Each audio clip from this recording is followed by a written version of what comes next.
So, Harry, Yes. if you could make a wish on some mystical fairground contraption Okay. and go back to any age of your life, Yeah. where would you go back to? Okay.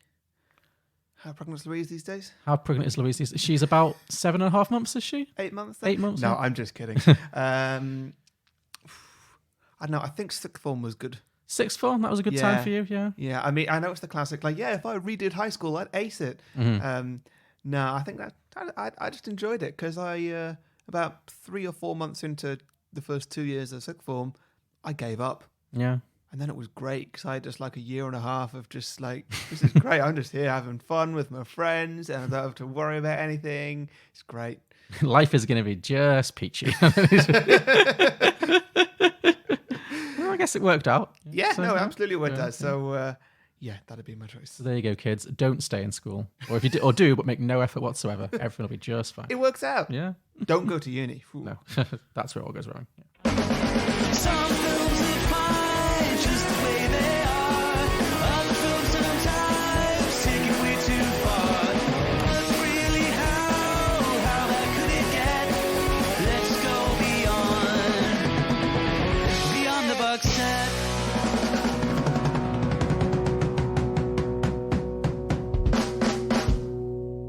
Welcome back, everybody, to Beyond the Box Set, the podcast where today we are pitching prequels, sequels, and spin-off ideas to Big. We'll also be pitching some drinking games and hearing other sequel pitches from our Twitter followers.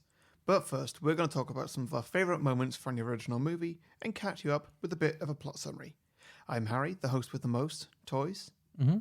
You are very much still a child, so yeah. Yes.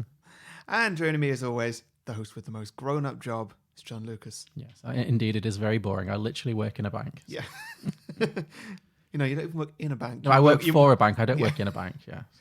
You're not even like counting coins or anything. It's more boring than that. Well, I mean, I think my job's a little bit more advanced than counting coins. But Advanced, sure. Yeah, okay. But like, I take your point. Like, yeah. from a childish point of view. Sure, yeah, okay.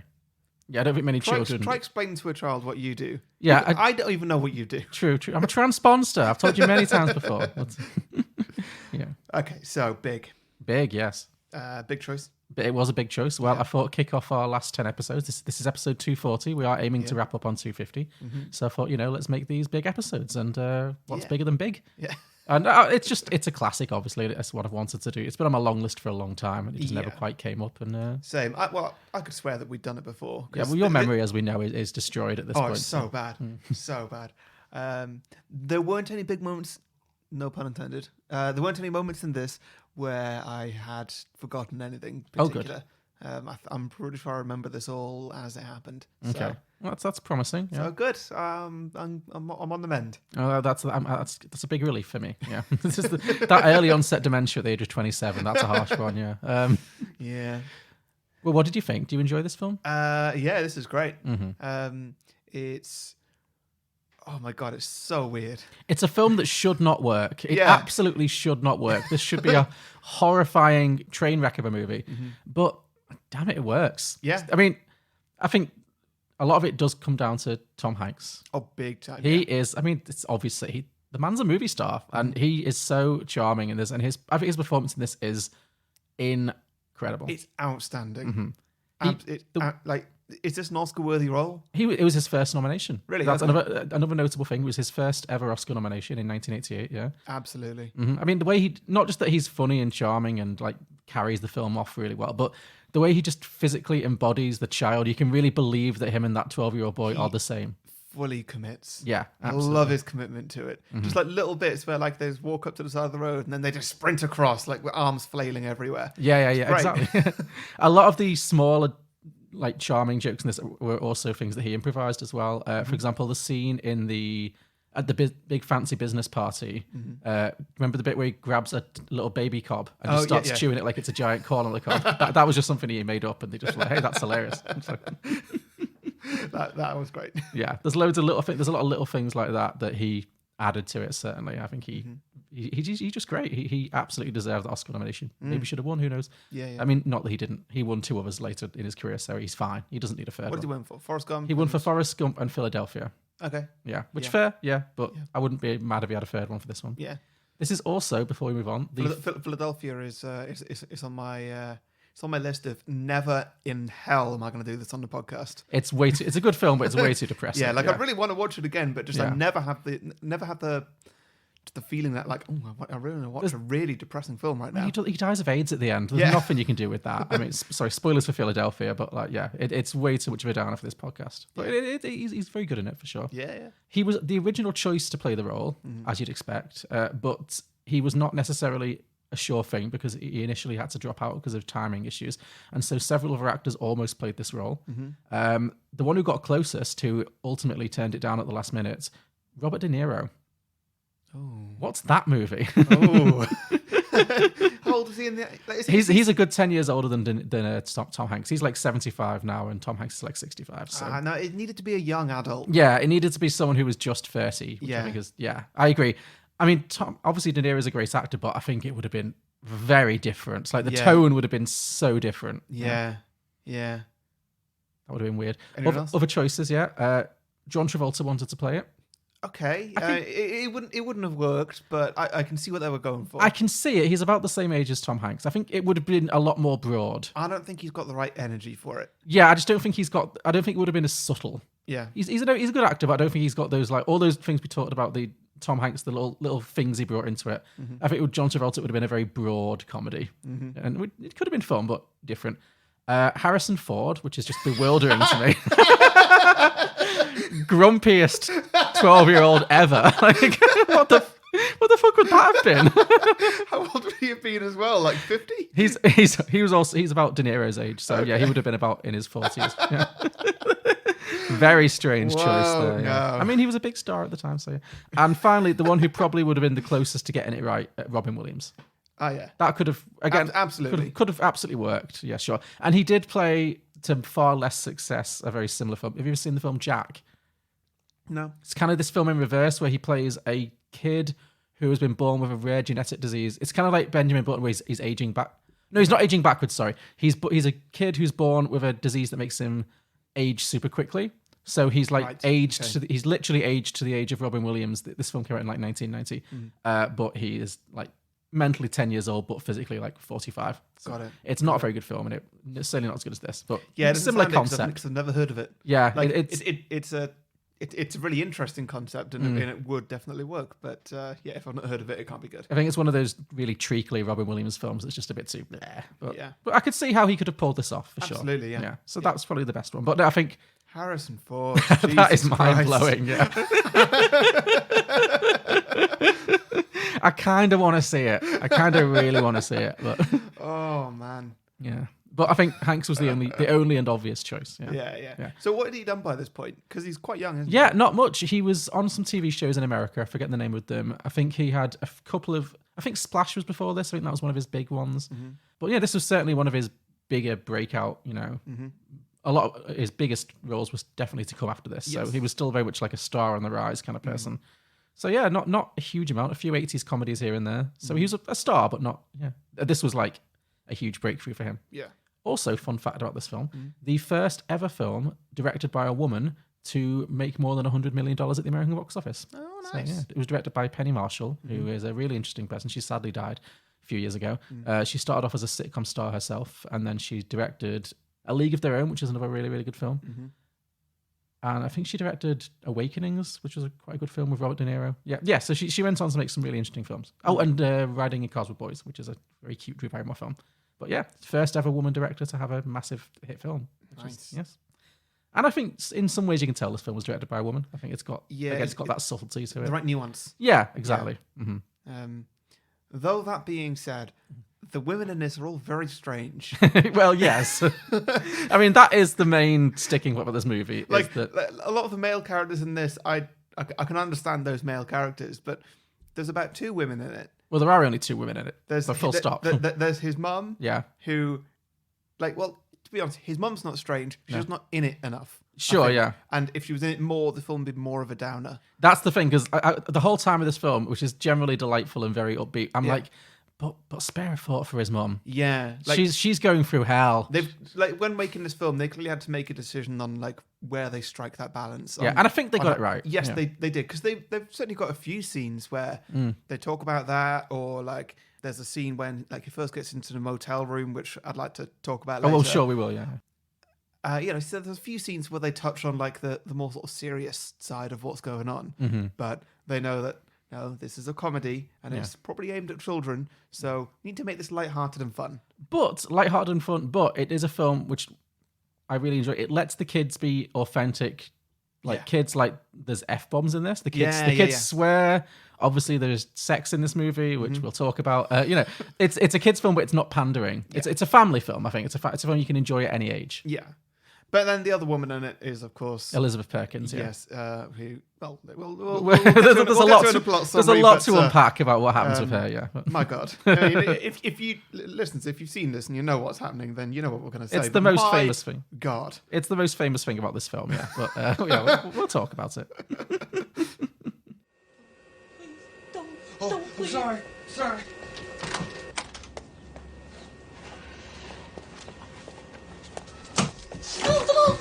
Mom, it's me. It's Josh. Mom, I'm not grown. Stop it! Mom, Stop! I made a wish last night. I turned into a grown-up, Mom. I made this wish on the machine. Go away! And it turned me into a grown-up. It was last night at the carnival. My birthday is November 3rd. Mom, I gotta be in my history test. Yeah, take this purse. You can have anything that's in it. Go away. My baseball team is called the Dukes. I made this for you. Who are you calling? Ah! I have a birthmark behind my left knee.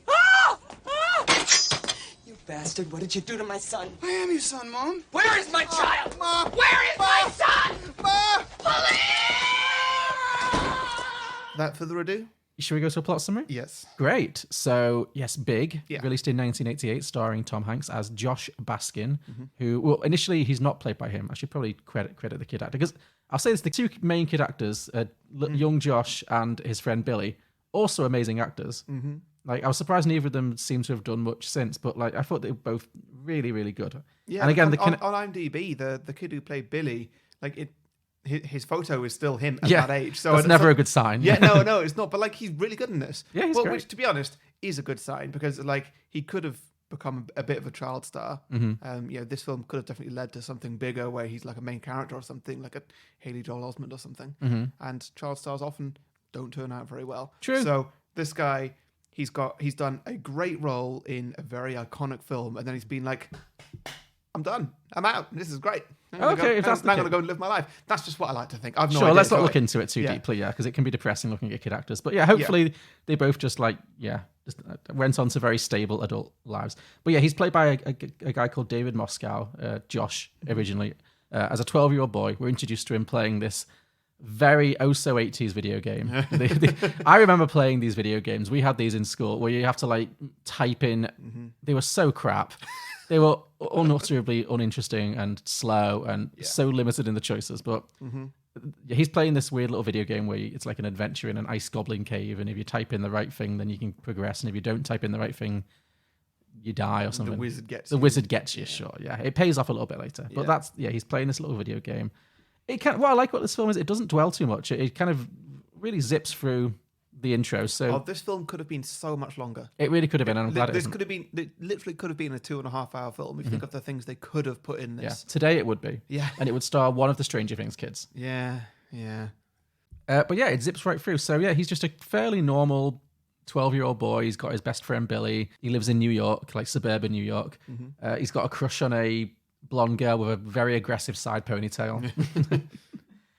Him and his best friend Billy, they like to sit up late into the night and communicate on incredibly effective walkie-talkies. The clarity on these walkie-talkies from like across the street is amazing. Well, they're next door neighbors, and are they definitely next door neighbours? Yes, and their bedroom windows are facing each other. Oh, they are. You're right. That is a factor. Yeah. So, mate, okay. So like that is you could probably just hear them. That's a good point, but still. I remember once when we once got walkie-talkies, and But your next door neighbour's like no, lives 8 miles away. It was like me and a sibling got them. Oh, okay, fine. And it was like, now we can just be on the other side of the door and we can talk to each other through the walkie-talkies. and like me at the age of like 6 or something, I'm like, but why? Like, we'd just open the door. You were Tom Hanks, like, I don't get it. Yeah, pretty much, yeah. Great. So he's a fairly normal 12-year-old boy, but he does have a crush on this girl whose name I didn't write down. I don't think she's particularly important. But yeah, she's got this very aggressive side ponytail, and he goes to a fun fair one night with his family and tries to flirt with her a little bit. But first of all, is crushed when he realizes she's got an older boyfriend, and then is double humiliated when he is. He's dared to go on a roller coaster, but he's not tall enough to go. Well, he's in the queue with her, trying to flirt with her for the roller coaster. Yeah, yeah. Is it even a roller coaster, or is it the Ferris wheel? Oh, I don't know what It's it is. something anyway. Yeah. But he gets told by the attendant that he's too little, he's too short to get on the ride. And so obviously, as a little boy, and I was a short kid, I know this anxiety of being in the queue, like, are you going to be tall enough? Are you going to be tall enough? Yeah. It's humiliating when you Yeah, don't yeah. make the grade. Was that happened to you as well?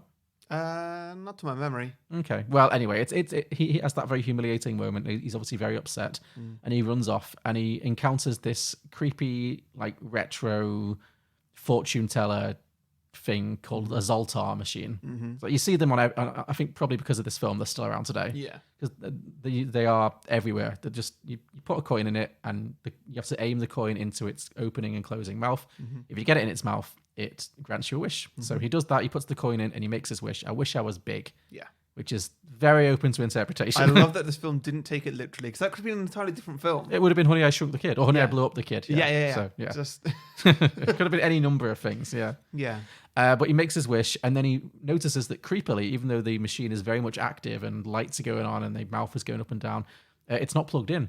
So some spooky shit's happening. Yeah. So he kind of panics a little bit and runs away, but then kind of If they forgets made it. them like that today, where they just have like 2 cords to plug Or a them fake in, cord to one freak people out, actually and a fake one. That'd be fun. Yeah. Someone should do that, definitely. Yeah.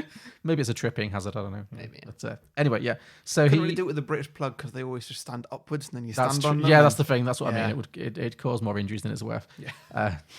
But yeah, he goes back home and he goes to bed, and he wakes up the next day, and he is now Tom Hanks. He's 30 years old, and he's Tom Hanks, and he wakes up in his tiny little tighty whities, which definitely gave me some complicated feelings when I first saw this film at about the age of 11 or 12. Like Tom Hanks running around in his little tighty whities. He's cute in this film. He's very cute. Yeah, and he's running around panicking. You have some great physical comedy of him looking in the mirror, the classic double take into the mirror, triple take Yeah. into the mirror, trying to squeeze into all his old clothes, which are obviously now far too small for him. It's great. His voice shouting down to his mum, who obviously doesn't realize what's going on, and his voice has gotten a lot deeper. Like, have you got a cold? And so he initially when he comes to terms with the fact that he's mysteriously now 30, he runs out the house and races on his bike, his far too small bike, down to where the fun fair was, and of course it's disappeared Completely. It's gone, so he's stuck.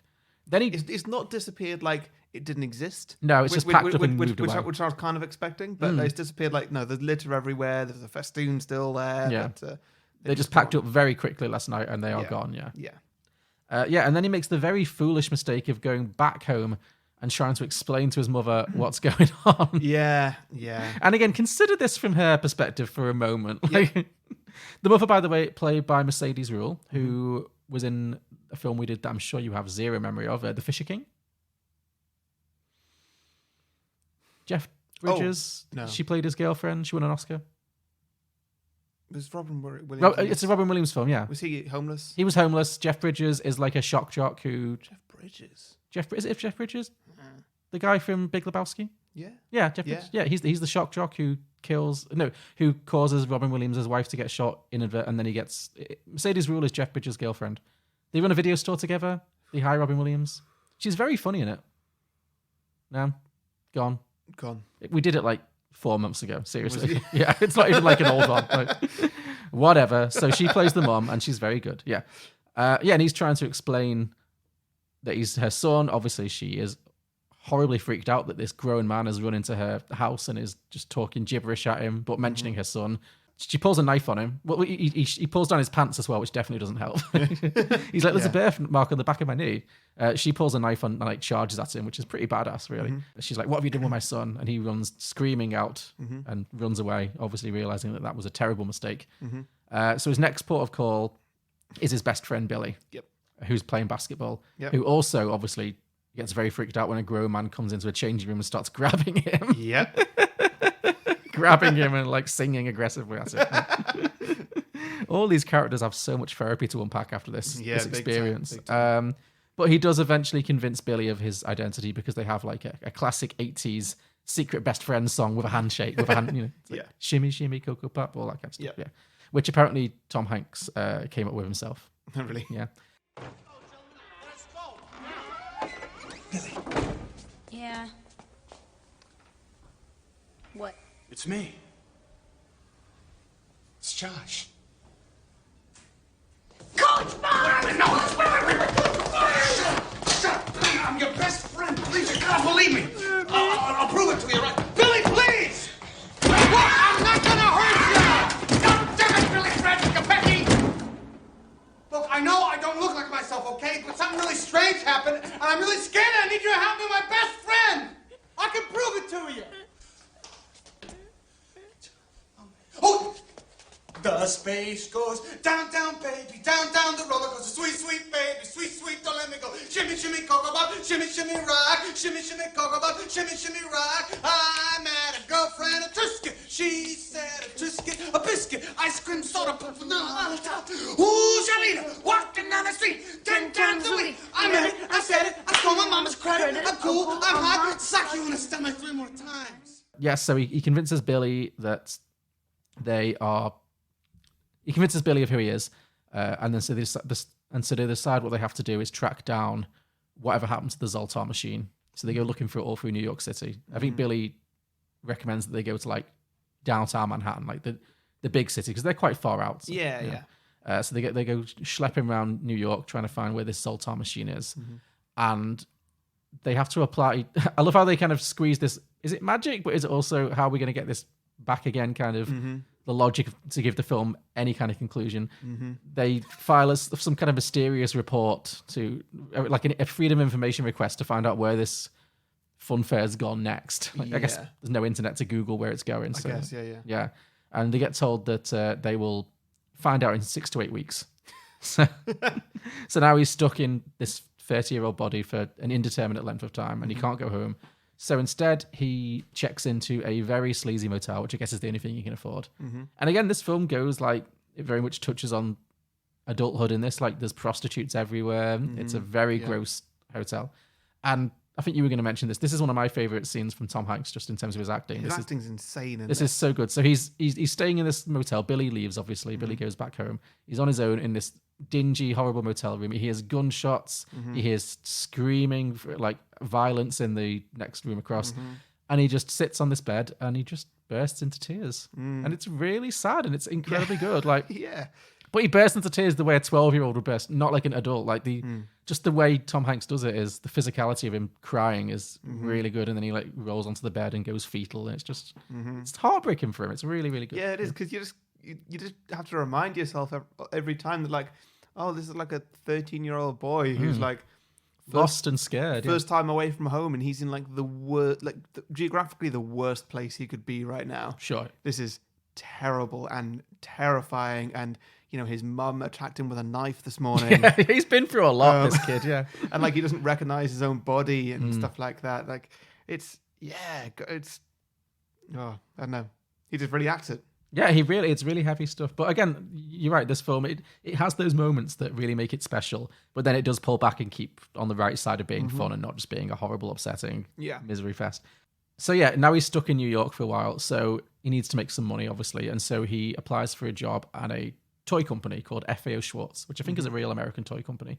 And he applies for some kind of data analysis, data entry, computer role, because obviously, as a 12-year-old boy, he knows all about computers, as we've established. So yeah, I mean, we'll talk about the costumes, but I love his interview costume is one of my favorites. This like bright blue with a giant, enormous tie, his jacket that kind of looks like a magic eye painting or something. It's great. But yeah, he gets this. He manages to kind of swing this job as doing data entry for a toy company, and he's sat there and he meets a few people. I mean, there's a scene when he's like doing the data entry and he meets his co-worker played by John Lovitz, who's like saying, "Oh, the job's crap, but the perks are great." And he points at this one woman and says, "Yes, see her? She'll wrap her legs around you so tight you'll be begging for mercy." He's like, "Well, I'll stay away from her then." And did you notice that little throwaway joke is called back to at the party? Yeah, because you see that woman and she's talking about how she's been doing these great workouts for her thighs, and then she's like, "Oh hey," and he's like, "No," he just walks away from her like, "Stay away from me." I love that. That was a good subtle joke. He also meets Elizabeth Perkins. iconic 80s vixen Elizabeth Perkins and her giant shoulder pads. Yeah. So she works at the company as well, as does John Hurd, who's her boyfriend? ? Seems like her boyfriend. Yeah, maybe not currently, but It seems like they still have breakfast together, and then when she dumps him for Hanks, she says, "Oh, I want my keys back." So yeah, maybe they're just like fuck buddies. I reckon they were on the out. Yeah, sure. Otherwise, she's very harsh to both of them because she fully sleeps with Tom Hanks before breaking up with him. Yeah, so he's set up in this new job at the toy company doing his data entry. He calls his mother again to tell her that her son is all right. And this scene, my God, like he sat there in full. He's sat there saying things like, "Oh, don't worry, your son's fine," and she's like obviously crying and asking. Now I've got a lot of things to talk about right now. So first of all, this kid goes missing. Yes, and then Tom Hanks shows up. This man who invades the home of that missing kid, then is probably seen somewhere around the school shortly after. Because he went to go and see Billy. Yeah. And then I know it's in a different place, and so it take a while for someone to connect the dots. But this man who then goes and gets a job at a toy company, of all companies, using the name of that missing kid. Does he use the same name? I'm pretty sure he does. I did not clock that, but you're right. He doesn't change his name. No. That's hilarious. Yeah, and like this missing kid is on milk cartons and all. It's big news. Yeah. But yeah, so that's and then. Just the bit we were talking about now. He's sitting in this office and he makes this phone call he makes this phone call. The co-workers aren't going to know who it's to, but they could easily connect the dots. Oh, John Lovitz there's not even a divider between them. Like he can hear every word. Yeah. And he's saying, no, your kid's all right. He's with me. He's safe. No, I can't put him on. I can't let him speak to you. But I'm not going to hurt him or anything like that. We'll have him back to you in a month or so. Which the mother's not asking the right questions. No. Like at no point does she ask, "Who are you?" or "What do you want with my kid?" I mean, she is asking like, "Is my boy safe?" Yeah, which sure. I guess is ultimately what's important. But yeah, there's like some other questions that if I was a parent, I'd really be saying like, "So, what's the deal here? Yeah, what do you want?" I mean, again, consider her for just a moment. Like, I know. She thinks her son has probably fallen into the hands of some paedophiles or something. It's horrendous. But it's also not a short phone call. Yeah, no, exactly, yeah. Yeah, and so then Tom Hanks has to sing a song, which is something that only Billy would know. Yeah, that's it. He says, "Ask me anything that only my son would know." Yeah, Billy's the other one. He's Josh. Josh, yeah. Yeah, only something that Josh would know, and so he has to sing this song, and that attracts the attention of his co-workers. And luckily they didn't hear the first part of the call; they clearly weren't listening. But my God, there is so much evidence to put this man away. Oh, for sure, yeah. And that's a way darker film, but I mean, there must be a full-blown manhunt going on. In more of like a Black Mirror universe, that is a really interesting story. Oh, for sure, yeah. Absolutely, yeah. I mean, I guess it's not like she got a photo of him, and we're in an era before like widespread CCTV being everywhere kind of thing. So her description is like an average-looking white guy with dark hair. It's not the best, I guess, yeah. He's not got the most distinguishing features. Yeah. So I would very true. So even if the people if a man pops up out of nowhere working for a major toy company that clearly doesn't do any background checks because they can't find anything on this man because as an adult he doesn't exist. True, but again, this is before the internet. There's not that much. And no one comments on the fact that he has the same name as the missing kid on everyone's milk cartons. Well, I guess if you were really gonna like, I can buy it. I think if you wouldn't immediately think, "Oh, that's the same guy." Then, I think you'd be like, "Oh, that's a coincidence." He's regularly hanging out with that missing boy's best friend. True, but nobody else knows that. Like even Elizabeth Perkins meets Billy for the first time at the very end. So yeah. I think that's what. Well, he's always in the office. True. Well, yeah, I know, but it seems like no one notices. It's like, I don't know. I know what you mean. But again, you've got to give it a little bit of artistic license for the film. Otherwise, it does just get bogged down in like. I think again, if this film is too long, but if we can't nitpick this film and just call it out for being quite weird and quite just odd at some points, what's the point? Oh no, I agree. That is what this film is for. As an adult, that is what this film is for. Like this is bizarre from start to finish. I absolutely agree, and I'm not saying we shouldn't talk about it. I'm just thinking if this film was a 2 hours and 10 minutes, modern overlong film, the extra 40 minutes would be the police procedural part. You'd have like a police officer character investigating, and there'd be near misses and But yeah, they decide to cut all that out, and I think that's why he's moved to New York, because it's very big, easy to get lost in. Nobody gives a shit, nobody. Whereas if he stayed in the suburbs, you're right, he would be caught very quickly. So I think it just about works. But I do agree, though, it is odd. Yeah, and they certainly aren't doing any background checks at this company. Luckily, his best friend Billy is actually really smart. He is. Because Billy he is the suggests smartest that, person. no, you need to leave now. You can't be here. Yeah. He just nails that. He does, yeah. He's the smartest person in this movie in many ways.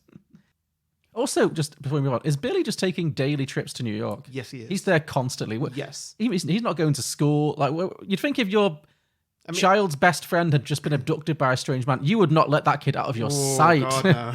You would be so protective. His parents are just like, Yep. Yeah. Again, if this film was longer, they could have... That could have been a thing, but not something you really need to get into. But yeah. So anyway, he gets this adult job and he starts enjoying his adult salary, which he's very excited by. He gets 100 whole pounds a week, which is just thrilling to him, which I guess in 1988 isn't the lowest salary in the world. But obviously being a 12-year-old boy at heart, he immediately goes and spends it all in a toy shop. And in that toy shop... Which I think, even as the 12-year-old boy, just wanting to go and, buy lots of pizza and lots of toys and just, have lots of fun like that, I would still be thinking, can I just go one level up in my sleeping accommodation, please? Because where I'm at now is traumatic. Yeah. But I think that's definitely an adult... It's definitely an adult thing, but, Yeah. I don't know, he's crying himself to sleep. I mean, he does move in fairly quickly into a much better When he apartment. gets a major promotion. When he gets his major promotion. When he gets to, assistant vice president or something. Sure, you're right. Yeah. I mean... The next day, yeah. They don't not talk about it. They definitely don't skip over it, but his promotion is insane. It is completely insane, and how much he's getting paid is a mystery. But yeah, anyway, that is kind of the tragedy of growing up, isn't it? Because I remember being a kid, the idea of having a shopping spree in Toys R Us or something. You'd be like, oh my God, I'm literally be a kid in a candy store. Yeah. And now you're an adult and you have, I could go, there's a Smythe's, toy store around the corner. I could go in and if I wanted to splurge and...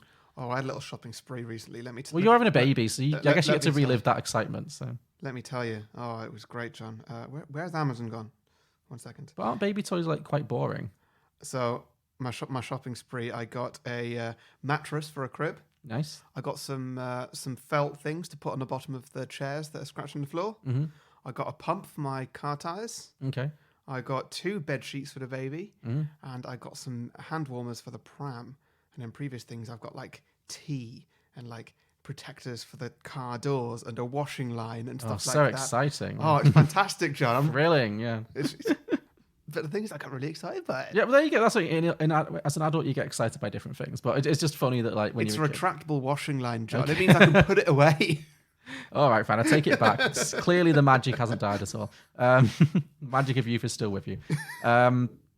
Anyway, so he's in this toy shop, very much enjoying running around, playing with all his toys, all of the toys. They're not all his toys. Playing with all the toys, and he runs into the CEO of his company, the manager of the company, played by Robert Loggia, who's kind of really impressed by his childlike enthusiasm. And this is when we get the iconic scene, of course, probably the most famous scene in the film, yes, definitely. Which is the heart and soul dance on the big floor piano. Yeah. Which is really, watching it this time, I was like, wow, this shot, it's one long shot. Yeah, it goes on for ages. It really is. And that's really impressive. They both, because it's not just one of them has to learn it, they both have to. In sync. In sync. And if one screws up, I don't know how many takes this took, but for them both to get it exactly right must have been a lot of work. Mm-hmm. So, yeah, really, really impressive. Yeah. Especially as a lot of it is some quite big jumps. And I'm thinking who is it? Not Robert Loggia. He's not a young man. Loggia, yeah, he's not a young man, but he's really going for it here. Yeah, for sure. Yeah, and it's good because it's a long scene as well. The film. Really they do 2 whole songs. the film really slows down for this scene. Yeah, but it's just so joyful. It's it encapsulates the joy of this film. It's just a really joyful scene. Yeah. So they do this little dance, choreographed dance they play Heart and Soul and then Chopsticks on the floor piano. Yeah. And the boss is just so impressed by this kid who he's seen around the office before. He's always seems very enthusiastic and he's always running from place to place, can't sit still. And he thinks this is what my company needs because they've been struggling apparently to he worries that his company is losing touch with the core market, which is the kids. He feels like it's full of like grey business suit people who like read from charts and studies. I loved all the marketing terms. Oh yeah, the marketing waffle is great. It's fantastic. Yeah.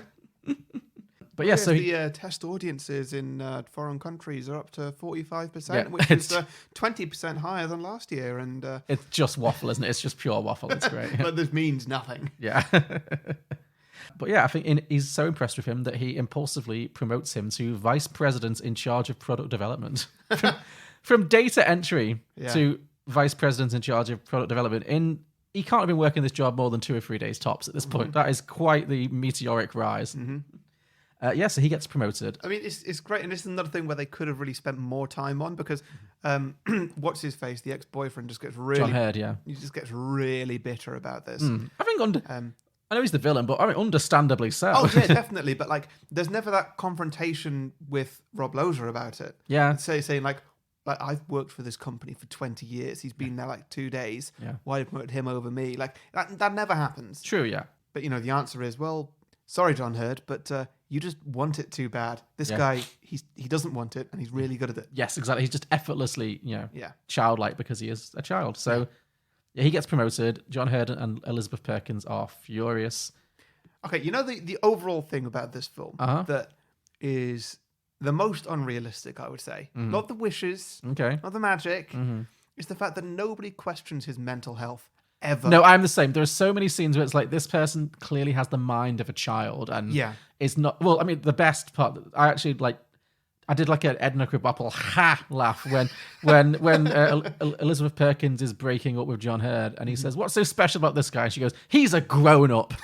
I'm like, you can say many things about this, why you're attracted to this guy, but he's very clearly not a grown up. Yeah, sorry, that's not the That one. is I mean, by bullshit, that point, she hadn't seen much of.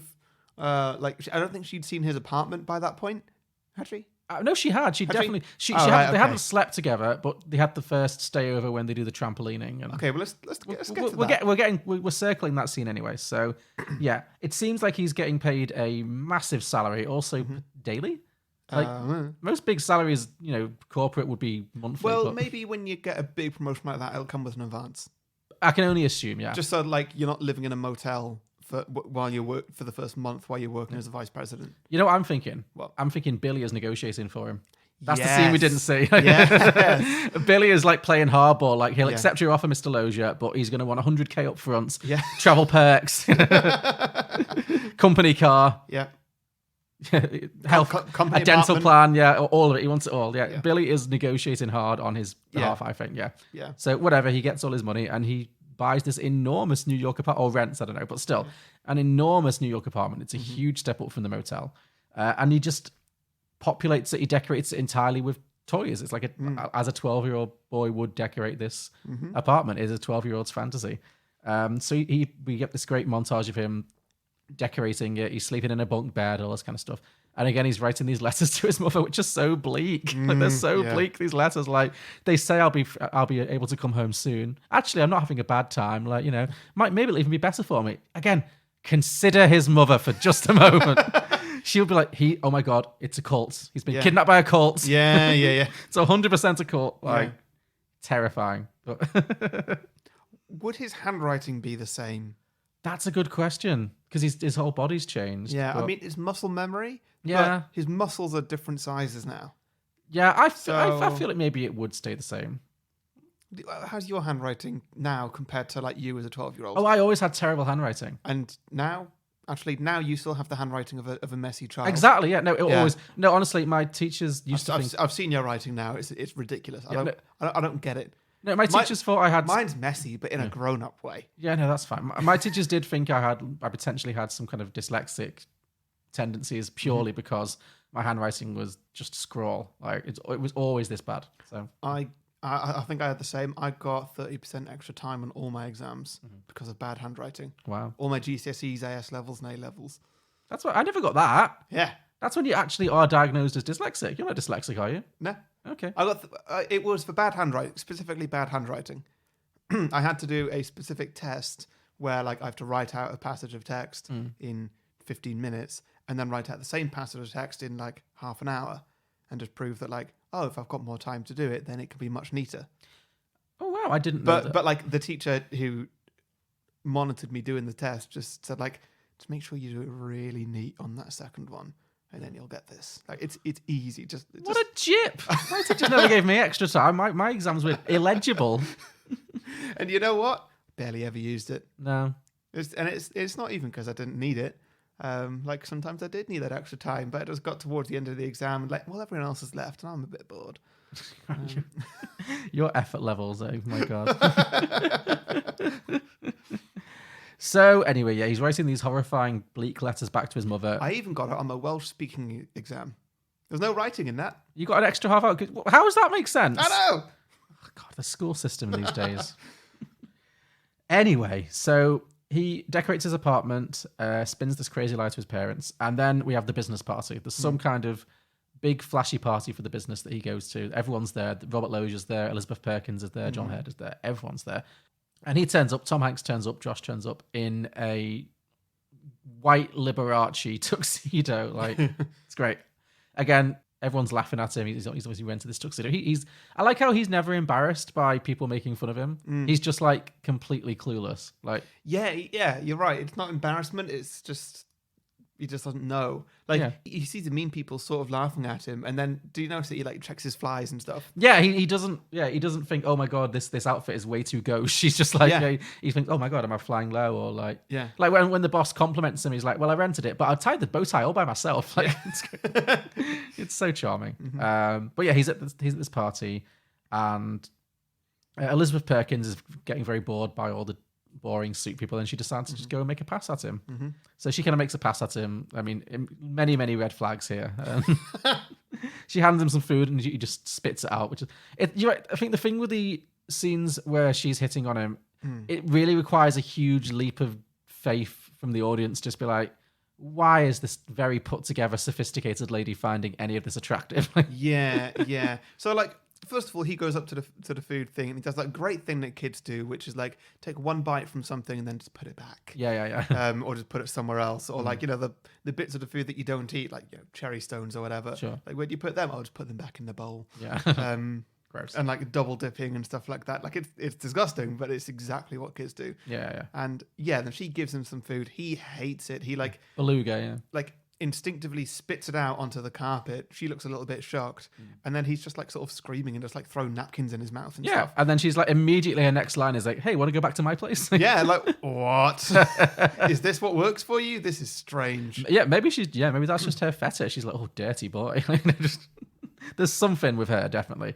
But anyway, they go back to his place, actually, not her place. They go back to his place, and obviously she walks into this child's bedroom of an apartment, which again, at that point, as a woman probably pushing 30, you'd be like, run far, run fast. Yeah. Like, make your excuses and leave. This is a huge red flag.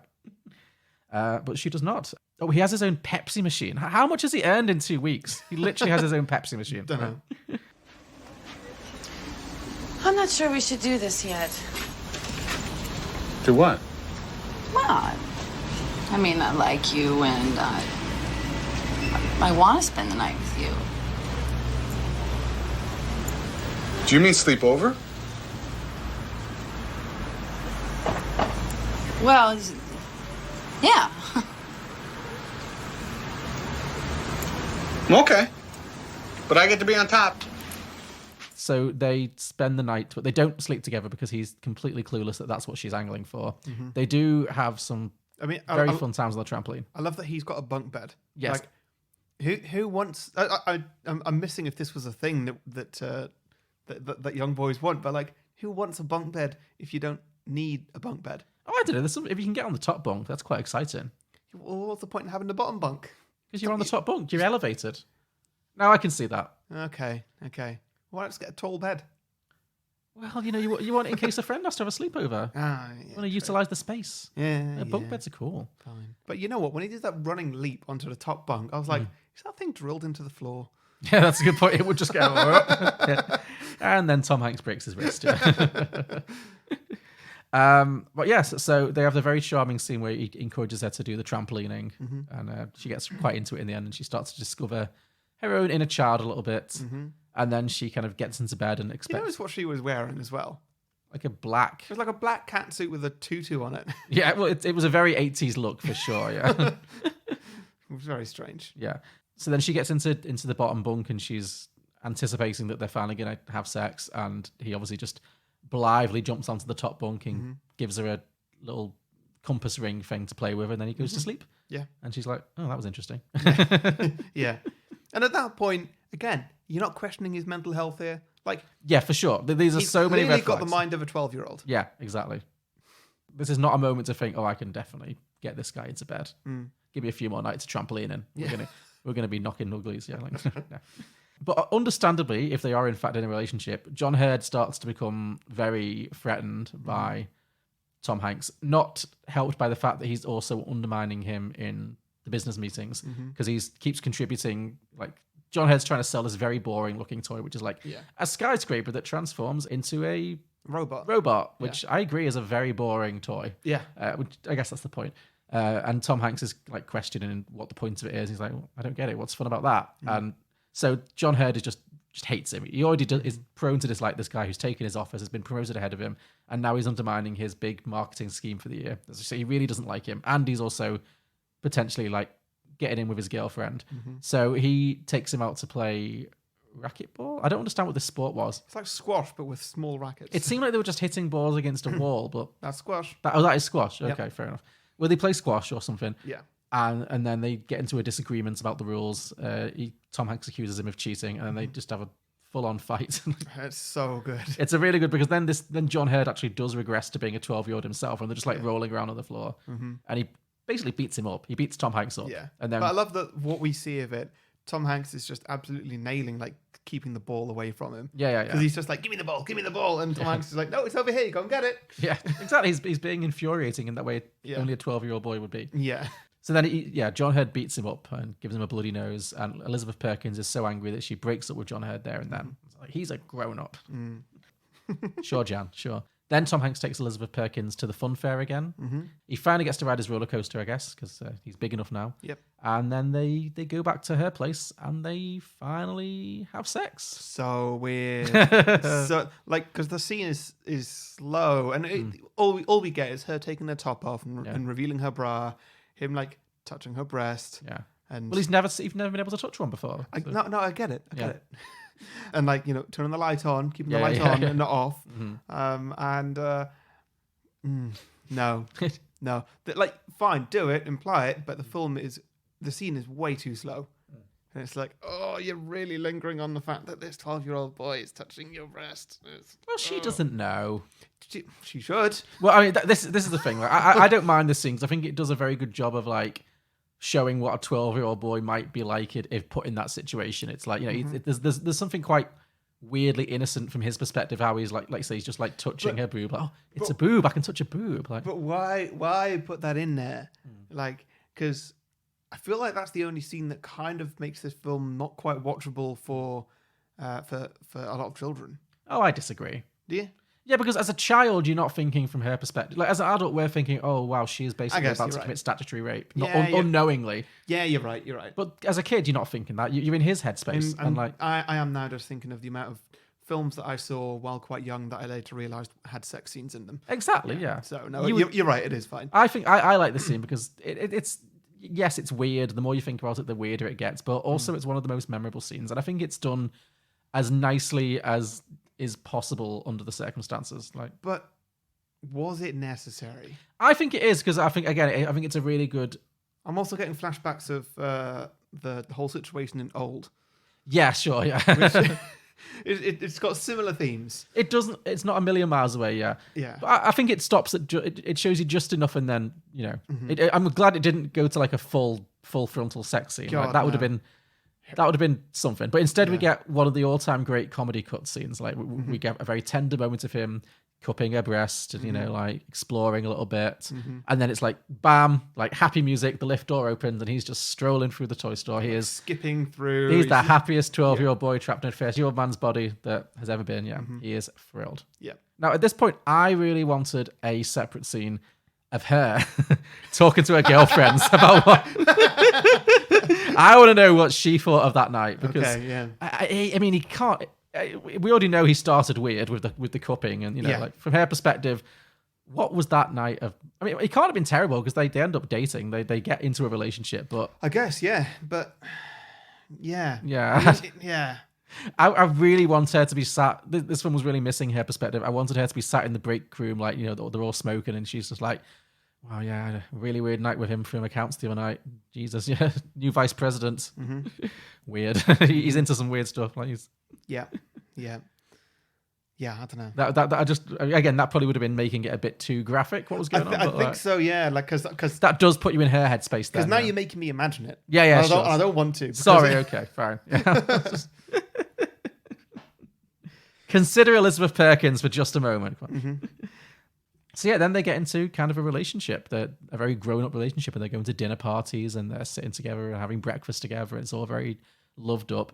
And consequently, he starts kind of getting used to being an adult, and he kind of forgets about wanting to be a kid again. He starts neglecting Billy and kind of ignoring his calls and not seeing him as much. And he gets really wrapped up in this new marketing campaign. He's got to launch this new toy that he's got a plan with Elizabeth Perkins, and they're working on that. Meanwhile, Billy is still kind of chasing down the Zoltar machine, and he finally gets the letter through, the documentation through that shows where he is.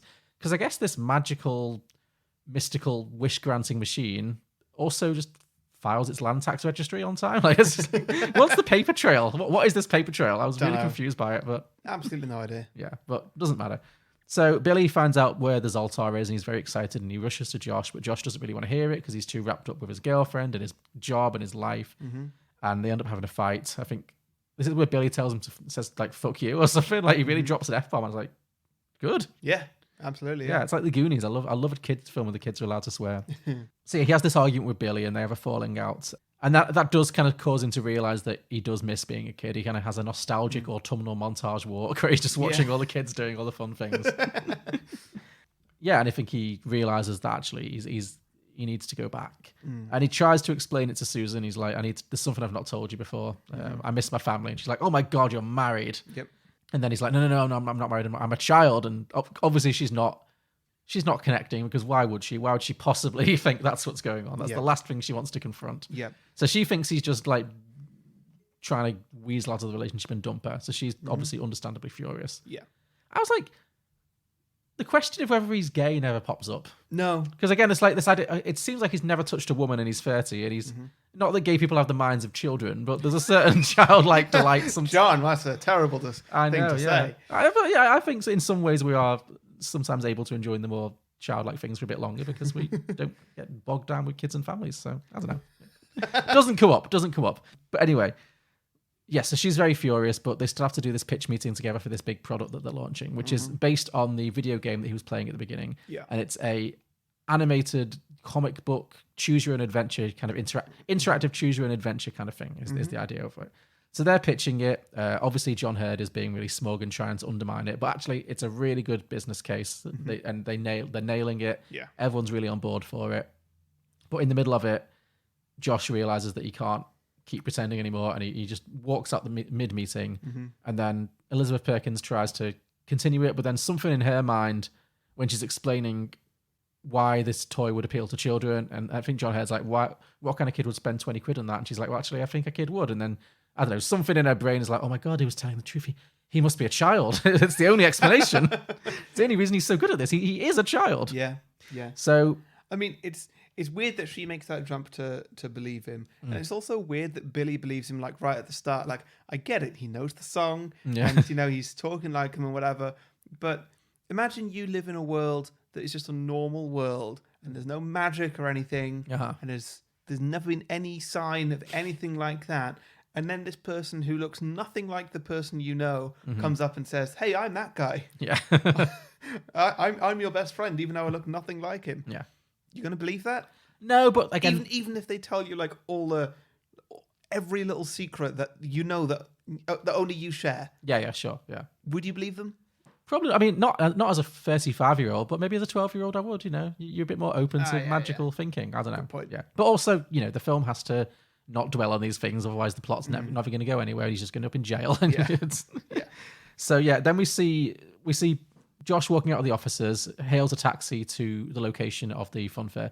Billy is stood like a clear few meters away on a busy New York street, just buying a hot dog or something, coincidentally. Yep. And he must have the best hearing because he hears every word he says. He's like, Josh, Zoltar, yes. And then he starts shouting and screaming. And Elizabeth Perkins notices him and she's like, you need to tell me where he's going. And so he does. And then obviously Josh is now at the fun fair. He makes his wish. He's wishing to be back to his own age again. Yeah. Elizabeth Perkins chases him down. Small. Make me small. Yeah. Choose your words carefully, Josh. Seriously. I would love it if he was just like if Big made him Tom Hanks, yeah, but then Small made him a small Tom Hanks or Danny DeVito or something. Yeah. So then he goes to the Zoltar, he makes his wish, and then Susan confronts him and kind of asks him to tell the truth, and then she kind of explains she apologizes for not believing him in the first place, and she's like, how old are you then? Like 15, 16? Like, wow. And then she's like, I'm just turned 13. She doesn't really have the reaction to it though. Well, I mean, what can you do? I guess, yeah. What can you do? You know, other than make her like projectile vomit. You know? Yeah. You know? Yeah. Yeah, so she does kind of go, well, that explains it. I also loved about this scene is that it was clearly shot on a pier on a very windy day, and her perm is just out of control. Like she's having to do this, learning a very shocking thing and having like lots of conflicting emotions, acting and really having to process this while constantly like just trying to keep her hair in place because it is just her perm is just right off to the side. It's great. But yeah, so he kind of says the only reason for me to stay is you, and you know maybe I should, and she's like, no, you need to go back if this is true. Yeah, and he's like, well, maybe you can come with me, and she's like, no, I've been a 13-year-old girl. It is hell. I'm not doing that again. But she offers to she gives him a bittersweet hug goodbye. And I mean, that would be a really good sort of sequel lead in. Yeah, to be like, okay, so he's experienced being an adult from a child's point of view. What would it be like for her to go and experience being a child from an adult's point of view? Yeah, that could have been the sequel. Yeah. Yeah, because I don't know, because it would have that sort of funny fish out of water feel to it, where you know everyone's talking about these silly teenage girly things, and then she's just like, can we just talk normally and get a drink? Yeah, she exactly. I think that'd be my main thing. If I got the opportunity to go back to being 12, I agree. Being a teenager was hell. I would not go back for all the money in the world. But also, not being able to drink for like 8 years. I'd be like, no, sorry. Yeah. I'll stick to my decrepit old body, thanks. But yeah, so she offers to drive him home, and he's made his wish, and it's been granted. So the magic is about to happen at some point. So she drives him home, says goodbye to him, gives him a big hug, and he walks off and slowly transforms from. Yeah, I mean it's weird and it's hilarious, but I feel like they missed a trick on. Well, they didn't have the budget, but like just making him shrink in his clothes. Yeah, no, this is 1988. They couldn't have CGI'd that particularly, but.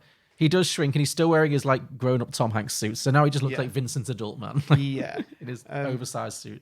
And the film finishes pretty much here, I think. Well, but again, if there was ever a moment when she was going to projectile vomit and ruin the moment, it would have been this. When he turns around, he's a 12-year-old boy, and she's like, "Oh, that's what I had sex with." Yeah, that would have been hilarious. Yeah, but would have ruined it, obviously. I mean, at least when they kiss goodbye, she kisses him on the forehead. Yes, and you know, like because they've kind of acknowledged it at that point. But. So what's his mum going to think now? Yeah, so he's got some explaining to do. And he's wearing a grown man's suit. Yeah. and what's his story? Like, what's he going to say that he was doing for the past few weeks? I feel like he's not giving it any thought. No, absolutely. There is. That is the biggest plot hole, is that they don't really... And it's the right thing to do not to dwell on it, but what possible explanation is he going to give for where he's been, what's happened to him, why he's wearing an adult man's suit? Yep. If anything, Elizabeth Perkins might get arrested. You know, she's just driven. Yeah, she's an accessory to whatever's just happened. Yeah. And also, I would, if I was him, I would have definitely gone and like got as much money as I could from everything. Like he's working a very well paid job. That is true. If you knew that you could wait, just wait for one more paycheck and go. I'm assuming he's not got a bank account and it's just all cash. No, he does have a bank. Oh no, he does, because he goes to cash his. Yeah, he cashes his checks, which I think. And that's the first thing he does. Like he doesn't open an account; he just goes and cashes that check. True. I don't know how banks used to work in the 80s. No, I'm not sure either. But yeah, just go and get all the money because you were living a very nice life that your mum would probably really like to have some of that Consider money. the landlord of that apartment for a moment. You were definitely earning more than your mother is now. Oh, for sure, yeah. Like, he has to share a room with his baby sister. True. Yeah. Well, that's adult thinking as a kid. Which also I had a question about, because that house from the outside, it's massive. Well, he does have a dad. I mean, it never says what his dad does. His dad's not really in the movie that much. Oh, does he have a dad? There's a dad at the fun fair scene. Oh, yeah. There is a dad. He's just not really part of it. Yeah. Weird. Yeah. Well, he's been at work, Yeah. Oh, yeah, sure. Okay. Yeah. That makes sense why his dad's not there to be worried. Yeah. Who knows? Yeah. You don't take any time off when your kid gets kidnapped. Yeah. Yeah. You want to make that money. Yeah. I do wish we could have had a scene with them. I think it's a bit unfair on the mom that we don't get a scene of her like seeing him again. But again, I guess it's less confusing if you just do what you do. Because then, she'd run to him, she'd hug him, she'd ask if he was okay, and then the film would need to very abruptly end. You're right. She asks any more questions. You're right. Because there's a lot of questions that you'd be asking. Like, as soon as you know your kid's okay, you'd be like, right, what are you wearing? Where have you been? Yeah. What's going on? Yeah. No, you're right. Actually, there's no Are you way of okay? ending. Is anyone going to come for you? Yeah. Should we be worried? Should we be moving? Should Yeah, we witness protection. Yeah. Yeah, what's the deal here? Let me call the police. Yeah, actually, no, you're right. There was no elegant way to end that scene, so they choose wisely. Penny Marshall chose wisely. They just kind of we hear him running into the house. We hear his mum's delighted reaction. Yeah. And then we just kind of gracefully fade into the sky, and then that's the end of the movie. Yeah. This movie is messed up. It's messed up, but isn't it charming? Yeah. It works. It absolutely works. By some miracle, this movie worked. Yes, absolutely it did. Oh, good times. Susan, I'm not what you think I am. What do you mean? Before I met you, I was in Little League. I was in Little League, and I rode my bike to school, and I played with my friends and hung out with them, and Josh, what are you talking about? I want to go home. I miss my family, Susan, and I want to go home. Oh my God, you're married. Right, should we do some drinking games? Sure, hit me. Okay, so the first one I've got is drink whenever Tom Hanks absolutely nails being a child. Oh, for sure, yeah. Like perfect physicality of a child. Absolutely. Anytime he runs or jumps or just does something. Cries a little bit. Cries, yeah. All the food stuff. Yeah, it's an amazing performance. It really is. Yeah. Cool. My first one is drink for oversized clothing.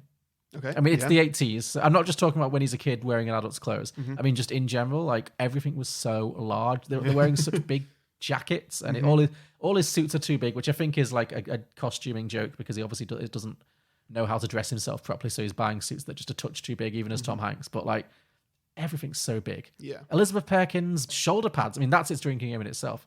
Yes, absolutely. Drink whenever it's referenced that a child is missing. So, Yeah. drunk about twice. Well, yeah. Well, you do get the shot of the milk carton at that one point, so there's some little moments. But yeah, you're right. It's not as big of a story as you'd think. No. Although New York, who knows? Yeah, It true. happens a lot. Yeah. This follows on from my last one, but drink every time Susan, Elizabeth Perkins, has a costume change. Sure. The costuming on her character or a hairstyle change, because her perm really goes on a journey.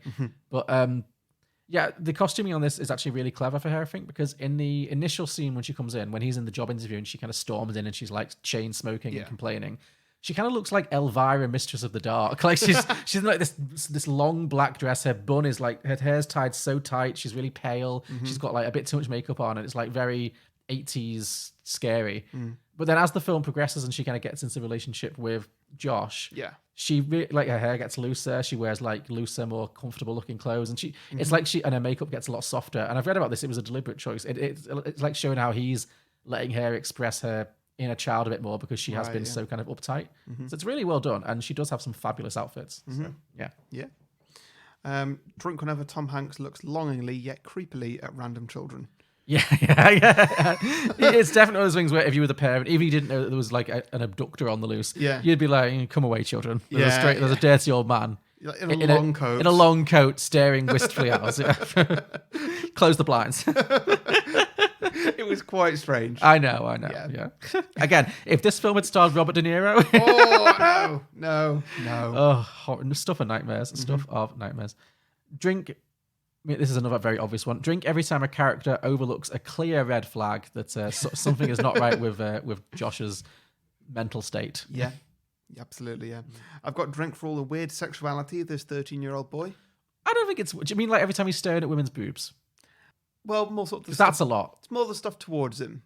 Oh, what? How do you mean? Oh, you mean the fact that Elizabeth Perkins sleeps with him? Yeah, every time that she's every time that she's interested in him. Oh, okay, Every I get time he that. does something weird, and she's like, "I want that." Yeah, I mean, Tom Hanks is looking pretty fly in this film, so you can overlook a lot. Yeah, but is he looking fly when he's like his mouth is full of this weird white sauce? No, that he can't yes, stand? no, I agree completely. That is a stretch for sure. But yeah. But no, I did like how he they really played up him being like the horny 13-year-old. Like he's constantly staring at women's cleavage, and again the first scene where Elizabeth Perkins like bends over the desk and he's just blithely just kind of. I love that he's not learnt the subtlety yet. Exactly, yeah, he's not being remotely subtle about it at all. Yeah, he's just like boing. Yeah, so that's good. But I think because, again, this is, I think, how you can tell a woman directed this film is because we're not showing her ass. Mm-hmm. It's not like it's objectifying the actress. Yeah. She's never really objectified as a character. It's we see him looking, but we don't really see like lots of her. I mean, her boobs certainly make an appearance in the film, but yeah, it's not like, I think if a different director, you would have had a close up of her bum, and then he would have been like, looking at it. So it's done very well. It's still quite charming, I think, in its way. Yeah. Was that me? Sorry. Okay. Drink for 80s technology. Oh, yeah. Good one. Yeah. I Good mean, show. walkie-talkies, incredibly dated Atari-style games, everything in the office, the computers. It's all there. There's a lot of good 80s tech in this film. Yeah. Last one I've got. Drink whenever you see or hear reference to Zoltar. Oh, yes. Yeah. Drink for a Zoltar reference. That's a good one. I wonder... Those kind of things definitely existed before this film. Obviously, they're like really oldie worldy. I wonder if like this film really sparked a revival in like Zoltar machines. Probably. I bet they did. Yeah, like I said, I bet that's why you still see them in like Scarborough and Blackpool and all that. Yeah, why they haven't just like phased out. Because they're really boring. They're not fun to play with. Yeah, but you always want to, don't you? You want to get your fortune told on it. Okay, I had drink for t-shirts that look like magic eye paintings. Yeah. Yeah, or just t-shirts in general. And I think I've already mentioned it once, but drink every time Susan adjusts her hair. Every time she runs her hand through that big 80s curly perm. Yeah. It's a lot. Yeah. No, very good. Very good. Oh, and drink for baseball bats. That was my one. Oh, yeah. Baseball bats. Lots of baseball bats. Plenty of them. Yeah. Let's see, Alex. What do you think of Jaws, which is at 97% Rotten Tomatoes? I find it to be anti-shark propaganda.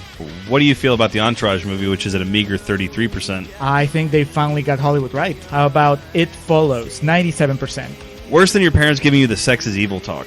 How do you feel about Juno, which is at 94%? That would be a movie that celebrates a teenage homewrecker. How about Bewitched at 25%? Best television adaptation ever put to film. How do you feel about American Hustle at a towering 93%? Overwrought awards bait. Righteous Kill, 19%. The movie that Michael Mann wishes he had made when he created Heat. Sounds about right. I'm Julio. I'm Alex, and we are the Contrarians. As you can tell, our thing is that we rage against the Rotten Tomatoes machine. Regardless of what we really feel. Find us on Apple Podcasts, SoundCloud, Stitcher, TuneIn, Facebook, Twitter, we're everywhere.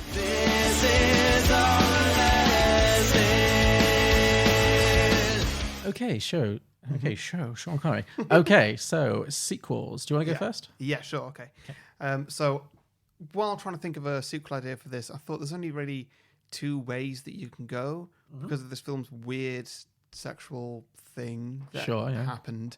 You can either like address it head on, or pretend it didn't happen entirely. Okay, which one have you chosen? So what if she had a baby? Oh, okay, interesting. Yeah. Interesting. Okay. No, I've actually not done that one. That would be really good, though. There's loads of great ideas that you can come up with from this film. But I came up with the one that I think was most realistic. Okay. Which also is 33 years later. So present day. Just whatever. Doesn't really matter. This is called Big Two, A Big Mistake. So Josh and Billy, both in their mid-40s now, are in business together. Okay. Because... I don't know. They stayed friends, sure, yeah. Yeah, well, yeah. They stayed friends, and he had that job for a while, and that really worked out for him. He was like, you know what, I was all right at that. So they've stayed in the toy making industry. Yep, they make and sell toys, having taken over whatever that toy company was. FAO Schwartz. That's big. They're millionaires if they're taking over FAO Schwartz for sure. Or maybe they're high up in it, whatever. Okay, sure. I don't know. Yeah, so both are completely grown up, and they're only slightly their boyish selves. They made a pact whilst younger to always remain young at heart. Oh, don't we all? Don't we all? Yeah, I remember that one. A lesson they learned after seeing what Josh became when he grew up. Sure. So they're like, okay, well, we're going to grow up one day, and you're going to turn into Tom Hanks. And when that happens, don't want to be as boring as that. We want to be like the fun Tom Hanks before he has sex. Okay, sure. That was their aim, at least. So maybe they're still a bit childish. Okay. One day, while walking down a pier, Josh comes across something absolutely bizarre.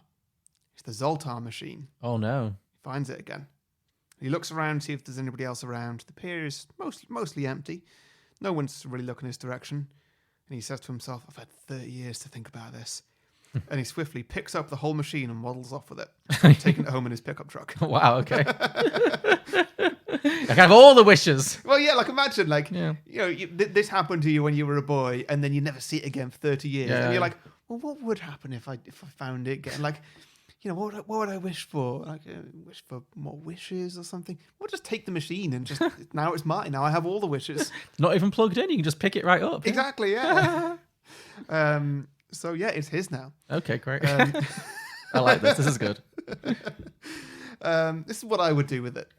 You know what? Yes, you very much put yourself into your own headspace. I don't feel like anybody owns it. Because especially at the fun fair, it wasn't by a tent or against a wall. It was literally just out of the fun fair in the middle of nowhere, plugged into the mud. Like it was nothing. So yeah, I don't think anyone's going to come looking for it. I think it's a machine that just kind of appears where it's needed, sort of thing. Sure, yeah. Till now. Till he's taken over. Is he going to be like chased down by a witch or something? I thought to go that direction. Maybe we could build that in later. Uh-huh. So yeah, he drives at home and he calls Billy on the way to tell him to meet him at home. They take it down to Josh's basement and Billy asks, what should we do with it? Well, I've had 30 years to think about what I'd do if he found this again. And, well, I've got 2 words for you, my friend. Tickets, bitch. Well, he's selling it. Well, don't we need to test that it works first? It's not even plugged in. It doesn't need to be plugged in. Just watch. And so Josh whacks it with his hand and the eyes light up and the face starts moving and stuff. And he makes a wish and he says, I wish for infinite money. And a card comes out the bottom saying, only one wish may be granted and optionally undone per person. Okay, that seems like a very sensible bit of small print. Yeah. He can't have infinite wishes. He can't have any more wishes, okay. Yeah, which is great. Okay, so, all right, well... The great Zoltar says, read the small print, bitch. Terms and conditions apply. So, Billy, you try it. You've not made a wish yet. Oh, no, I'm not using my one wish as a test. Get someone else. So they invite a few friends around for what they call a Zoltar party. They're going to try and introduce this. Slamming, yeah. They give all their friends one free wish with the agreement that if their wishes come true, they go and tell their friends and start a bit of a word of mouth marketing thing. So all their friends, all being adults, they wish for kind of adult things like more money. One of them wishes to fix his marriage. Another one wishes for a supercar, that sort of thing. Yeah. Can you please reduce my interest rates on my mortgage? Yeah. And so the next day, when all their friends wake up, they've all got those things. Okay. One of them's rich. One of them loves his wife again. One of them's got a Lambo in the drive. Fab. Yeah. They're all blown away by it. And so they tell loads of people. Oh, is this going to be like a real John Malkovich kind of situation? In being John Malkovich. Where they sell tickets to they're selling John tickets Malkovich. to this mystical thing, yeah. Yeah, kind of. Okay, yeah, cool. Pretty much. So yeah, the next day, there is a massive queue outside Josh's house. And so he puts a sign up saying, one free wish per person. So, no. Well, I've written that wrong. Yeah, one wish per person, certainly not free. Yeah. What's his business model here? Yeah, Come sorry, on. no, I've literally written here, one free wish per person, £100. Okay, yes, that's you not... know what I meant. Okay. So people come pouring in, mostly wishing for more selfish things like material things, more money, or even like politicians winning for votes or something like that. Terrifying. But every now and then again, you'll get someone who'll wish for something quite good, like good health for a family member, or world peace, or a new Cher album. Yeah. Billy and Josh, they start to absolutely rake in the money. And you can put the prices up to a few thousand a ticket. I mean, fair. Like, it's a real life wish. Your greatest heart's desire granted, £100. Yeah. Now that's a steal. Yeah. Especially if you can wish for like infinite wealth. Yeah. They realised they started low. Okay, yeah. So in the meantime, the news is going crazy. Like the world has gone insane. World peace has been officially declared. Nice. But then immediately breached. Oh no. World leaders are constantly switching as people keep wishing themselves president. Elon Musk quickly becomes the first man to walk on Mars. Money is essentially meaningless now, as some people have infinite money. Yeah. There are literal comic book superheroes and fictional characters roaming the streets. there's lots of people who are like, I wish to be Batman or something. Sure. Okay. So it's all got a bit out of hand. Yeah. There's even a large LARPing group who have built an actual Hogwarts and are playing out the battle from the last film with real magic. Oh no. Okay. Like, shit is going down. Okay. Billy and Josh, they're watching this on telly, and they keep seeing how these wishes are pretty much just going wrong. Like, backfiring. Maybe this wasn't the best idea. We've got a fair few thousand in the bank. That's great, but some people have infinite money, and other people have magic and other stuff like this. The world's gone crazy. So, with no reliable world finance going on, there is mass poverty, which fluctuates as it often gets wished away, but then just comes back very quick. Okay. Confusing times we're living in. Exactly the same thing with peace and war. And it's hard. The LARPing starts to get out of hand as well when it expands from Harry Potter. The Roman Empire comes back, so gladiator fights can happen. It's no longer safe to travel because there's like monsters in the sea, some and idiots there's wish for dragons flying dinosaurs, about. Like it's no good. Okay. But Billy and Josh, they decide that it's gotten too extreme when they accidentally let in some environmental extremists who they hear wishing for the end of humanity. Oh no. And they're like, okay. I can see that we've messed up the planet in the past couple days. Have they managed to figure out before the wish is granted? Because I feel like that's pretty finite. It's pretty final. And so they know that like Zoltar grants all wishes in order. So humanity may end, but they can, if they get their wish in now, that can still happen. They can wish it back to come back again. Yeah. Yeah. So they share a look and they decide, nah, we need to end this. Okay. This is stupid. And so Billy, he still has his one wish. Oh, great. Okay. So, they just had that in their back pocket all along. He goes up to the machine and says, I wish we'd never found this Zoltar machine. It's simple as that. At night, they all go to sleep, not knowing if they're going to exist the following morning. Okay. So, it's the last night on Earth. Wow, it's pressure. And they wake up the next day, and they're none the wiser. The end. Oh, so it is as if it never happened. It's never happened. Does that mean that Tom Hanks never had his big adventure as well? I guess, yeah. So his entire life might have changed because he didn't.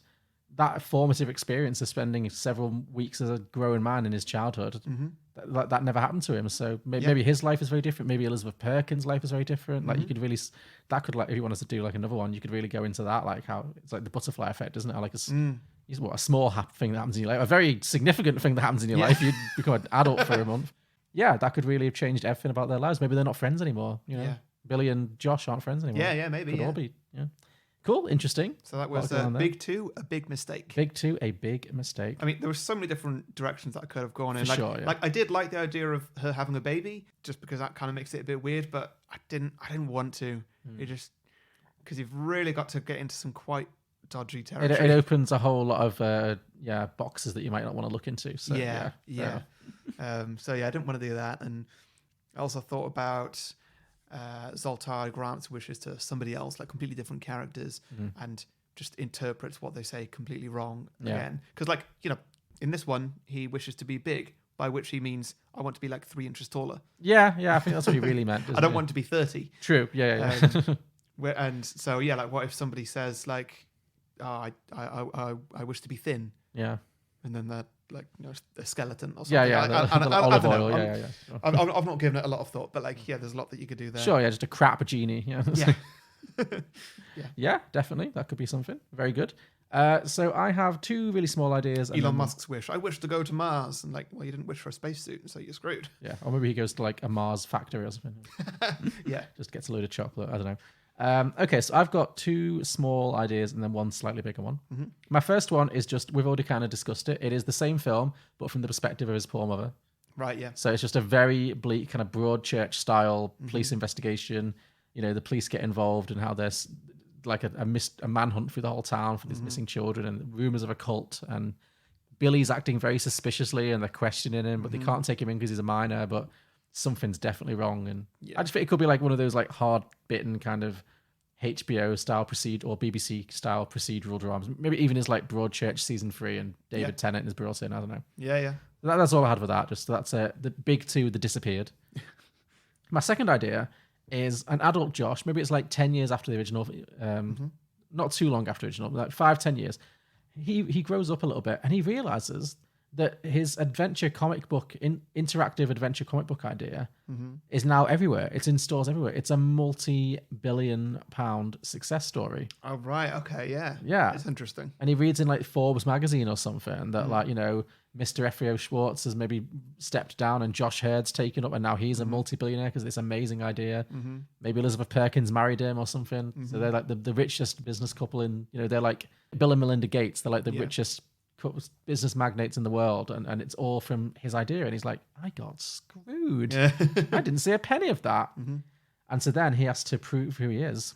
Right. So he takes them to court. But obviously in order to prove that it was his intellectual property, he has to prove that he was the same Josh Baskin who, like, because their defense is going to be, well, he disappeared and we couldn't trace him down, so we couldn't possibly give him a cut of it. And also he looks about 10 years younger than the Josh Baskin that they met 10 years ago. Exactly. It's all very confusing. So and it could be it's like the trial of the century. Like, so I don't know how that's going to play out. I mean, there's also quite an interesting topic on, like, what would they actually think that he, like, when he disappears, when he turns back to a boy, what are they going to think that happened to the adult? Yeah, that's what I mean. I mean, Elizabeth Perkins knows, but she's going to know, but she's not going to say, or if she does say, she'll get put in a mental asylum. Exactly, yeah. Like there would definitely be a whole sort of procedural there. Yeah, I mean, that could be a movie in itself. Like, the company starts investigating what happens to this mysterious man who disappeared, has no relatives, or maybe track down his relatives and it's Mercedes Ruehl, and it's like, I have a son with that name. He went missing for several weeks, and but he's 12. Like, it's going to be a very complicated story. So but I like the idea of them like going on trial or something. So that's just the people versus Josh Baskin. Yeah. But my third idea, and this is my main idea. So this is set 35 odd years later. So we got current day Tom Hanks. He's like in his 60s now. He's late middle-aged. And we're going to see that Josh, he grew up and he got married and he had kids. He did all the normal things. He's lived a whole life. But now he's middle-aged. And he's hit a rough spot in his life. His wife leaves him. She's just not been happy for a while. Maybe she has like a late midlife crisis or something. His kids don't really call him anymore. They kind of neglect him a little bit. And his job, obviously, he's heading towards retirement, and he's never been satisfied in his job. He's never really gone where he wanted to go, and he's stuck in this kind of dead end kind of job. So he's just generally very depressed. But then his life takes an upward turn again when a charming, vivacious young woman in her kind of early to mid 30s joins the company he works at, and despite everything, he's very attracted to it, even though there's like a 20-odd year age gap. I'm thinking she can be played by Emma Stone. Okay. That's the vibe I'm going for. Someone who's like, in her 30s, kind of just, but very like... There is a much larger than 20-year age gap between those two. Maybe 30-year age gap, whatever. Okay. Yeah, enough of an age gap, but yeah. So it's a big age gap. I want to know how old Tom Hanks is now. I think he's 65 and Emma Stone is 32. Okay. So it's, like a 33-year age gap or something. So, so she joins the company and she's very kind of charming and quirky, and he's really... intrigued by her, but also he realizes he's a lot older than her. But she likes him too. Miracle of miracles, she likes him too. And this romance kind of blossoms despite the age gap. She helps him to feel young again. Yeah. And maybe like they go back to the toy store and you can recreate the dance scene, where they're doing it together. Or, she's a bit of a manic pixie dream girl kind of thing where, she comes in and she lights up his world and, is inexplicably attracted to this much older man, So part of the film is just going to follow him as he feels kind of quite conflicted about this. Like, he really likes her and she makes him so happy, but also he worries that, like, when he goes out with her, he feels really out of place among her friends because they're all so much younger and their lives are in a different place. And he worries that maybe he's holding her back, and he worries about the future as the relationship develops. He worries about the future with her. Like, obviously he's kind of too old to have kids with her now. If he does, he won't be around to see them grow up. And he's really worried about all these things that might harm her from having this relationship with a much older man. But she just convinces him, that she doesn't care about all of that stuff and she really likes him and that's all that matters to her. And she kind of wins him round. So their relationship blossoms. It goes really well. And ultimately he finally proposes to her and she accepts. Nice. So now he's engaged to this much, much younger woman. There's just one hurdle left. He has to meet her family. Oh. So they decide to spend Christmas at Emma Stone's mother's house so that he can get to know them. And they drive down to the suburbs and... Oh, clocked it. Oh, no. And she admits that she hasn't told her mother about the age gap. Okay. And he's like, oh, okay. Yeah. So this is going to be orcs. Yeah. And I'm thinking that maybe her dad has passed away or isn't on the scene. So there's just the mum is single, but maybe she's got some brothers or some relatives as well. So there's a family to meet. But he's already nervous, but they arrive, they knock on the door, and you've guessed it. Who answers the door? Elizabeth Perkins. Now, I actually didn't think of it being an incest thing. Okay, so Emma Stone is not his daughter. Yeah, that didn't occur to me. I don't know why that didn't occur to me, but yeah, maybe that could be like the initial horror. Okay. When he realizes, because immediately like him and Elizabeth, and maybe she's not going to realize straight away because, you know, He's older He's than Tom older, Hanks that she certainly, knew, and, yeah. you know, but he's going to figure it out. Yeah. She's going to figure it out. But yeah, maybe that's the initial panic when he realizes, oh shit. But then he does the maths. And he's like, oh no, it's okay, it's not. And he sees the dad, and it's like, okay, no, thank God, she's not my biological daughter. Thank Christ. But still, Elizabeth Perkins is going to be pissed. Like, Yeah. yeah, and I was just thinking, once the film could just be a comedy about like how she then finds out that, oh my God, it's you, and now you're in a relationship with my daughter, and you're so too old for her, but then maybe those two that spark rekindles a little bit, and then he's torn like, should he actually be with her? Would that be a healthier relationship? But then he has to dump his fiance for her own mother, and it's a whole mess. And I don't know how that. I'm not entirely sure how to conclude that, but I just thought that'd be a really funny, like if slightly twisted kind of Well, you think sequel. you bring Zoltar into it in some form, and he needs to like wish himself young or something like that.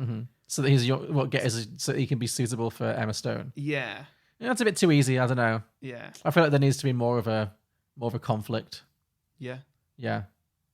Or maybe they could then do a thing where him and Emma Stone have a miscommunication, and they both go to Zoltar. Okay. Yeah. Separately, unaware of each other. So she wishes she was older so she could meet him. Yeah. He wishes he was younger so he could meet her, and they Yeah. swapsies. Yeah.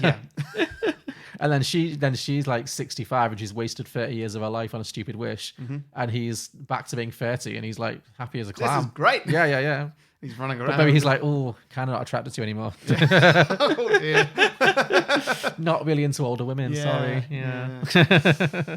If you have a daughter, though. Yeah. Yeah, something like that. Yeah, so that is Big 2 Old Flames. Nice. Yeah. So Yeah, that's it's good. something, yeah. It's definitely it maintains the creepiness. It does, yeah. But I didn't go. I could have gone full incest. So give me some credit. I didn't go full incest. Yeah, I mean, I really thought you had. No. I mean that it's a funny moment, but then it's just there's a lot to unpack there. Then it just gets a bit Game of Thronesy. You know? Yeah, So- yeah. No. Should we move on to listener submissions then? Sure. Cool. We have a few this week. So Jason Ritterstein said, "Big with two eyes." So imagine the poster. Big 2, big.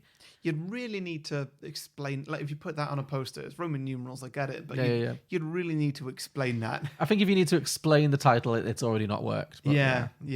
I like what you've done, but I'm just trying to picture it on a poster. Yeah, true. It's not like Too Fast, Too Furious. No, you're right. It's a bit too... Well, yeah. He tried, bless him, Jason. Okay. Next up, Ryan Klima said Big 2, too big. Of course. As in, too large, I guess. Like, maybe... I don't know if that's like sexually too big, or I don't know.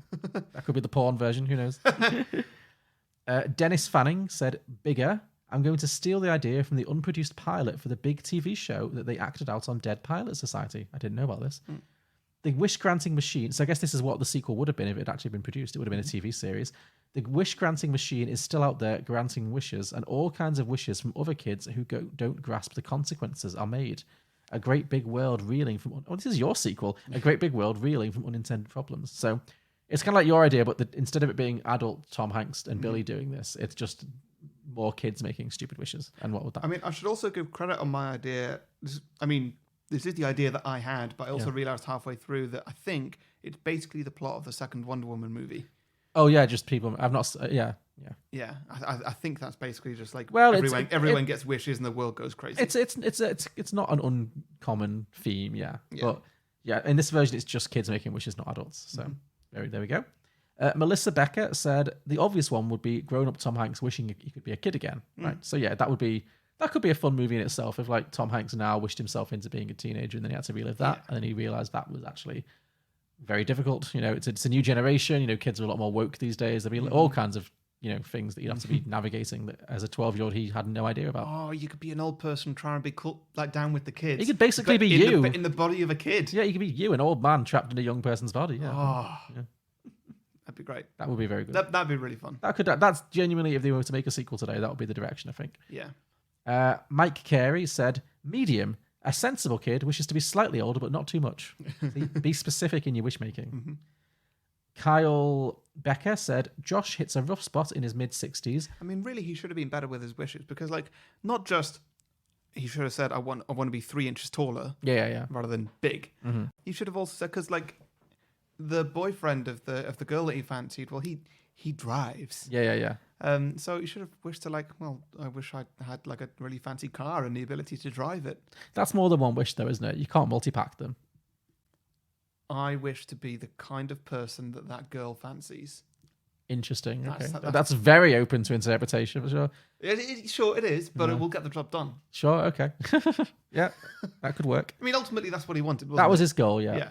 Although that girl kind of disappears from the plot. She's not really that important afterwards. Well, it would have got weird. Exactly, yeah. Well, yes, that would have been awful if he was still trying to get in with her. Yeah. So that would be even creepier than what they actually did. So yeah, good call. Yeah. So Kyle Becker said, Josh hits a rough spot in his mid-60s, stumbles on a Zoltan machine, and wishes to go back to his 20s.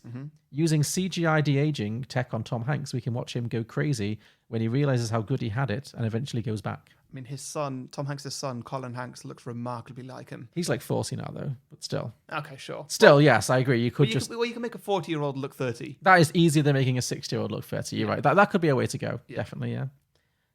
Tommy Bobo said, duh, it's the film Jack with Robin Williams that I mentioned earlier. Yeah. Maybe Perkins got pregnant from Josh, like you said, and the enchanted sperm produces a baby who grows old really quickly. So, oh, no. Oh, that works. That works, but it's bleak. Yeah. Connor Crehan said, Big and Old too. The kid from Big goes to the beach that makes you old and turns into various forms of Tom Hanks. Okay. And you can use all of his... he's got quite a few sons, actually. So, like, I guess some are younger than others. I thought you were going to say you could use old footage from his other films. You could do that as well. Castaway. That could also work very well, actually. But you could also just have... Is he on the beach in Forrest Gump at all? You're right. He's also Saving Private Ryan. Well, the Splash. He's definitely on a beach in Splash. He was very young in Splash. So that could work, yeah. That could work really well, actually, just use footage from his old films.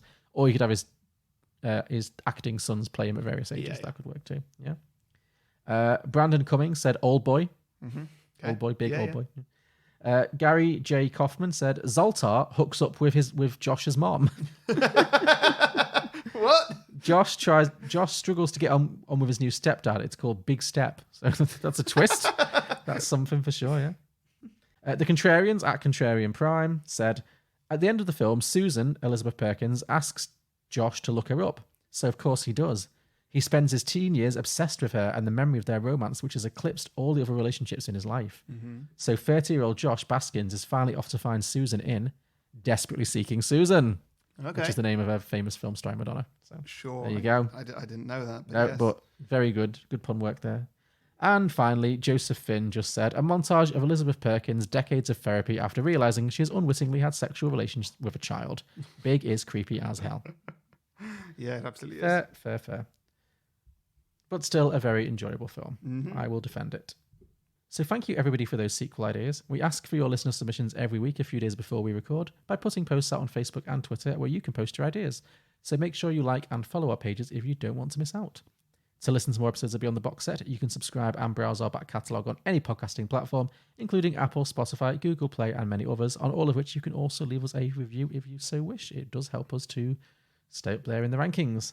And next week, Harry, what is your pick? This is your first pick of our final 10, so big films only, or good choices only. Okay. What have you got for me? Okay, well, it's an 8.1 on IMDb. Okay. Well, we don't have to necessarily do all classics, but, as long as it's not, a dud. I remember enjoying it. Okay, cool. It's been a while since I've watched it.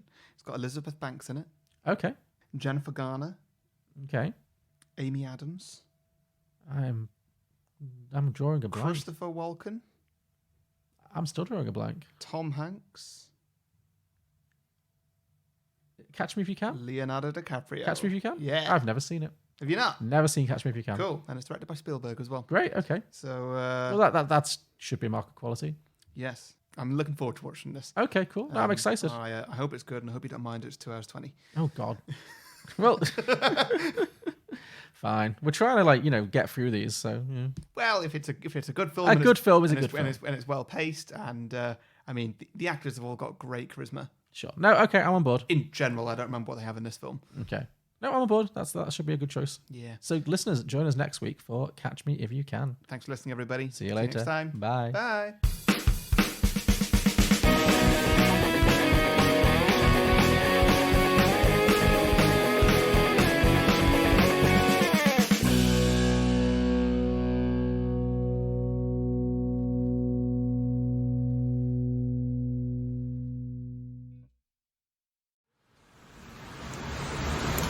Okay.